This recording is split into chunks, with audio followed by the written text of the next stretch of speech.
ಇವರು D K Shivakumar ಅವರ audio ಇರೋದ್ರಿಂದ ಅವರೇ ವಿಚಾರಣೆ ಮಾಡಬೇಕು ಅನ್ನೋದು ಆಗ್ರಹ ಕುಮಾರಸ್ವಾಮಿ. ಈಗ ನೋಡ್ರಿ, ಅವ್ರ ಅಣ್ಣನ ಮಗ ರೇಪ್ ಅಂತ ರೇಪು, ಸೆಕ್ಷುವಲ್ ಹರಾಸ್ಮೆಂಟು ಎಲ್ಲ ಮಾಡಿದ್ರು. ವಿಡಿಯೋ ಬಿಡುಗಡೆ ಮಾಡಿದ್ರು ಅನ್ನೋದು ಇಂಪಾರ್ಟೆಂಟ್ ಅಲ್ಲ. ಯಾರು ರೇಪ್ ಮಾಡಿದರೆ ಅದು ಅಪರಾಧ, ದೊಡ್ಡ ಅಪರಾಧ. ಅದು ಅದನ್ನು ಡೈಲ್ಯೂಟ್ ಮಾಡೋಕ್ಕೋಸ್ಕರ ಕುಮಾರಸ್ವಾಮಿ ಏನೇನೋ ಮಾತಾಡ್ತಾ ಇದ್ದಾರೆ.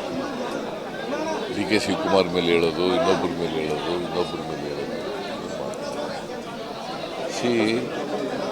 ಅವರು ಈ ನೆಲದ ಕಾನೂನಿಗೆ ಗೌರವ ಕೊಡಬೇಕು. ಅವ್ರ ಅಣ್ಣನ ಮಗ ತಪ್ಪು ಮಾಡಿದ್ದಾನೆ, ಆರೋಪ ಮಾಡಿದ್ದಾನೆ. ಅದು ನನ್ನ ಅಣ್ಣನ ಮಗ ಅಪರಾಧಿಯಲ್ಲ, ಆರೋಪಿ ಅಷ್ಟೇ ಅಂತ ಹೇಳೋದು. ನಾನು ಆರೋಪಿ ಅಂತ ಹೇಳ್ತೀನಿ. ಸಬ್ಜೆಕ್ಟು